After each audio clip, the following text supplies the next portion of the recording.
ایک اور واقعہ جو ذکر کیا جاتا ہے اس میں مکتب تشیع کے دفاع کے حوالے سے جو ہے وہ انہیں مفید کا جو ہے وہ لقب ملا، کہ جب ان کی عمر جو ہے وہ 14 سے 15 سال تھی اور ان کو استاد نے اپنے بھیجا تھا ایک مسئلہ لکھ کر کہ یہ سوال جو ہے وہ آپ نے پوچھ کر آنا ہے، اور اس زمانے کے جو مخالف تشیع مذہب تھا اس کے جو ہے وہ بہت بڑے جو ہے وہ عالم تھے،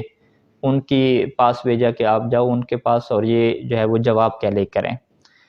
تو ان کا بہت بڑا دیوان تھا، وہ وہاں پہ بیٹھے تھے، لوگ آ رہے ہیں، سوال جواب ہو رہے ہیں اور ان کا درس چل رہا ہے۔ تو شیخ مفید علیہ رحمہ گئے اور بالکل جو ہے وہ آخر پہ کیا بیٹھ کے، کافی بندے بیٹھے ہوئے تھے، اپنی جو ہے وہ باری کے انتظار کرنے لگے۔ تو ایک بندہ اس ٹائم پہ آیا اور اس نے اس جو مخالف تشیع تھا اس سے ایک مسئلہ پوچھا۔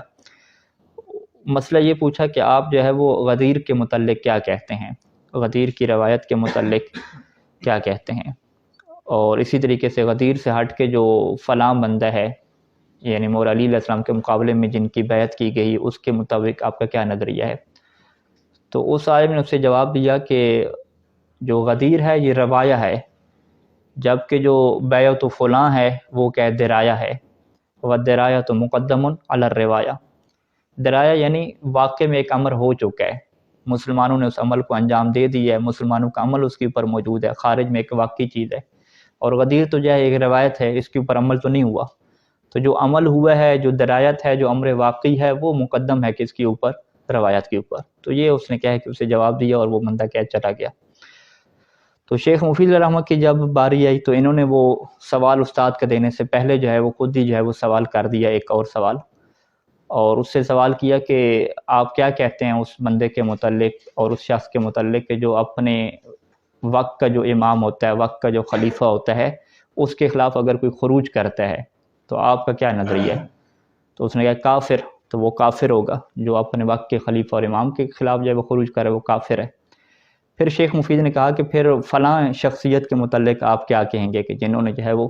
مولا امیر علیہ السلام کے خلاف خروج کیا اور میدان میں جو ہے وہ آ گئیں۔ تو اس وقت اس نے کہا کہ ہی تابت، اس نے توبہ کر لی تھی۔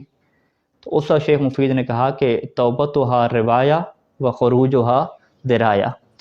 کہ توبہ تو جو ہے اس کا کرنا روایت ہے آپ کے پاس ایک، لیکن جو اس کا خروج ہے وہ تو درایت ہے، وہ سب کے سامنے ہے کہ ہزاروں لوگ قتل ہو گئے، کتنے لوگ اس کی وجہ سے جو ہے وہ مارے گئے۔ تو اس ٹائم پہ جو ہے وہ شیخ مفید علیہ رحمہ کا لقب جو ہے وہ پڑ گیا، محمد بن نعمان کو پھر لوگ کیا ہے شیخ مفید جو ہے وہ کہنے لگ گئے۔ تو وہ پہ شیخ مفید کا لقب پڑا۔ پھر امام زمانہ کے جب خط ہے تو انہوں نے بھی جو ہے اس کے اندر اس کلمے کو گیا ہے ذکر فرمایا۔